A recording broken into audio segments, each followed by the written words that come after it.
Microplastic contamination has been found in all 30 tested Oregon waterways, according to an environmental group. Portland, Oregon, KTVZ.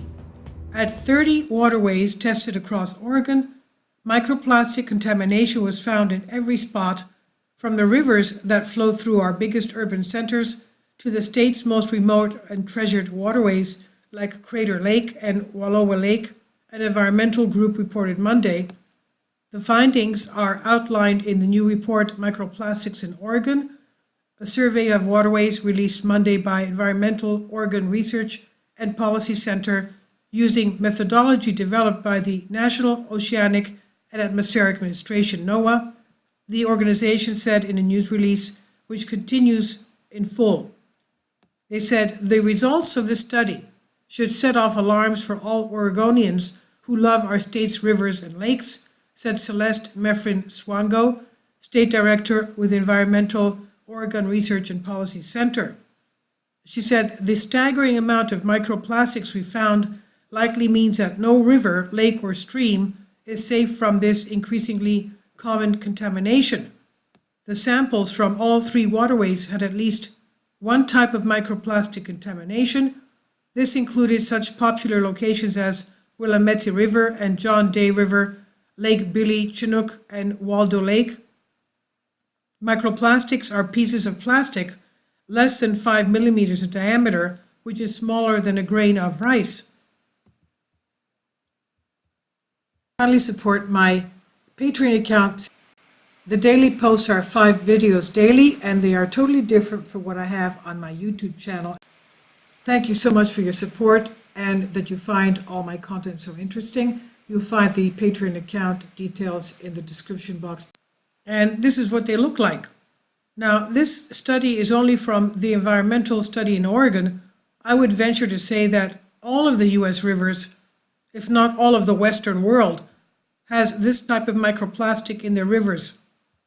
And rivers, of course, the fish that we have from those rivers swallow and eat this as well. You can imagine what this means. So, the microplastics, full list of waterways tested, the types of microplastics that each can be found in the report, along with the help of concerned citizens across Oregon. Environment Oregon Research and Policy Center staff collected water samples as part of the Citizen Science Project to identify plastic pollution in local waterways. Results for each waterway and photos from sampling can be found in the map. Locations are tagged at the approximate point where samples were taken. Americans generate more than 35 million tons of plastic waste every year, and less than 10% is recycled, unfortunately. The rest ends up as litter or gets sent to landfills or incinerators where it will be released. It will release microplastics over time that can get carried by wind or rain into the environment. Microfibers, a type of plastic found in every waterway, come from textiles and are shed through normal wear and tear or routine machine washing. It's almost impossible for water treatment plants to filter these pollutants out. River and beach cleanups and conservation efforts help with more visible forms of litter and pollution, but the small size of microplastics makes it easy for them to travel from their source to waterways near and far, carrying contaminants and chemicals that work their way up the food chain through wildlife and humans, of course. This work highlights the importance of working on plastic pollution solutions, both in our state and through diverting from single-use plastics and at the industry and federal level through innovation and limiting plastic production, said Charlie Pleben, policy manager at Surfrider Foundation.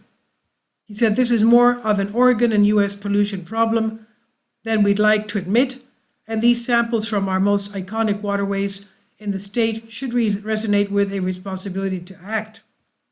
The report outlines a broad range of policy solutions to tackle the problem, including phasing out single-use plastic foodware like polystyrene foam and updating the rules to allow Oregonians to bring their own reusable containers and produce bags to grocery stores and restaurants.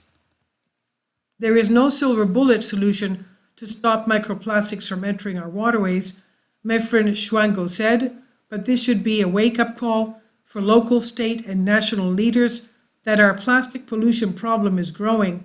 It's impacting even our most treasured places, and we need to do everything we can to move beyond plastic before it's too late.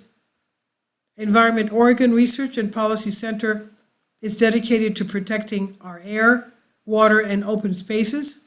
We investigate problems, craft solutions, educate the public and decision makers, and help the public make their voice heard in local, state, and national debate over the quality of our environment and our lives. And this is from the Extinction Chronicles on Out of Mind 2. Please leave your comments and thank you for your support.